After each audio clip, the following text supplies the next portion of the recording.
इंसान अपना भाग्य खुद लिख सकता है। भाग्य इंसान खुद लिखता है और अपने मुकाम को हासिल करता है।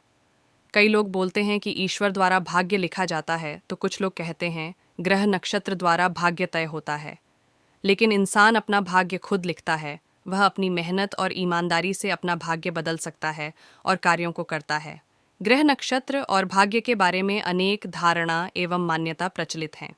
कुछ लोगों का मानना है कि भाग्य ईश्वर के द्वारा रचित है, तो कुछ लोग मानते हैं कि ग्रह नक्षत्र हमारा भाग्य तय करते हैं, तो कुछ कहते हैं कि भाग्य हमारे द्वारा किए गए कर्मों के आधार पर बनता है। मनुष्य शुभाशुभ कर्म करता है। ईश्वर मनुष्य को उसके कर्मानुसार फल देता है और ग्रह नक्षत्र कर्मफल की सूचना देने के माध्यम है। कैसे बनता है किसी भी व्यक्ति का भाग्य? मनुष्य अपने भाग्य का स्वयं निर्माता है। ज्योतिष विद्या की गणनाएं व्यक्ति के भाग्य और सुख दुख के बारे में सूचना देती हैं। अगर देखा जाए तो व्यक्ति पूर्व में जो कर्म करता है, उसका फल भाग्य के रूप में उसे देर सवेर प्राप्त होता है। यानी कि किसी भी व्यक्ति के भाग्य को उसके द्वारा पहले किए गए कर्मों का प्रतिफल कहा जा सकता है। कर्मफल कितने समय बाद भाग्य बनता है? इस प्रश्न के उत्तर को एक छोटे से उदाहरण के माध्यम से जाना जा सकता है। मान लीजिए आज आपने 75,000 रुपये खर्च करके कोई सामान खरीदा और आपसे पूछा जाए कि यह 75,000 रुपये आपने कब कमाए थे, तो यह बता पाना आपके लिए मुश्किल होगा। हो सकता है कि यह रकम आपने एक साथ कमाई हो या हर महीने थोड़ा थोड़ा करके कमाई हो। इसी प्रकार किए गए कर्मों को भाग्यफल बनने के लिए कभी कभी कुछ समय की आवश्यकता पड़ती है और कभी कर्म फल तत्काल प्राप्त होता है। यही विधि का विधान है। पूर्व में शुभ अशुभ कर्मों के फल को एकत्र कर भविष्य की घटनाओं का सृजन होता है। हर व्यक्ति अपना भाग्य अपने कर्मों द्वारा स्वयं ही लिखता है। कर्म सिद्धांत एवं मान्यताओं के अनुसार कर्म और भाग्य का चक्र एक जन्म तक सीमित नहीं है। पुनर्जन्म इसी का एक हिस्सा है। इसीलिए प्राचीन लाल किताब में कहा गया है कि इंसान बंधा खुद लेख से अपने, लेख विधाता कलम से हो कलम चले खुद कर्म पे अपने, झगड़ा अकल न किस्मत हो।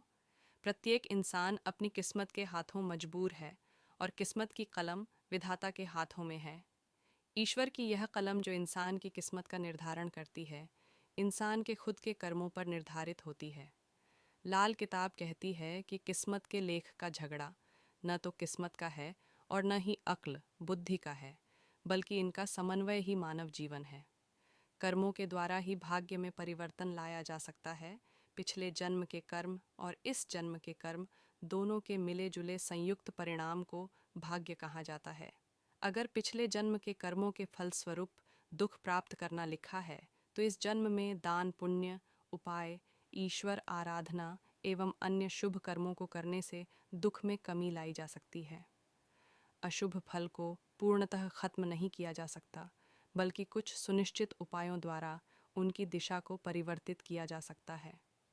कुछ नए शुभ कर्मों द्वारा बुरे कर्मों से प्राप्त होने वाले परिणाम के बीच कोई मजबूत अवरोध खड़ा कर दिया जाए, तो शुभ कर्मों से बनी दीवार से मुसीबतें टकराकर निष्फल हो जाती हैं। उचित दिशा में सही कर्म करने से भाग्य बदलने लगता है। बस हमें सही कर्म करने का रास्ता, सही तरीका, सही विधि, सही समय का पता होना चाहिए। इच्छा, शक्ति और दृढ़ संकल्प इंसान को रंक से राजा बन सकता है और एक अज्ञानी को महाज्ञानी। इसलिए अगर भाग्य बदलना हो तो सबसे पहले अपनी इच्छा शक्ति और संकल्प को मजबूत करें और सही दिशा में किसी योग्य गुरु के मार्गदर्शन में कर्म करें। निश्चित ही सफलता आपको प्राप्त होगी। मजबूत इच्छा शक्ति एवं दृढ़ संकल्प के द्वारा जीवन को निश्चित रूप से बदला जा सकता है।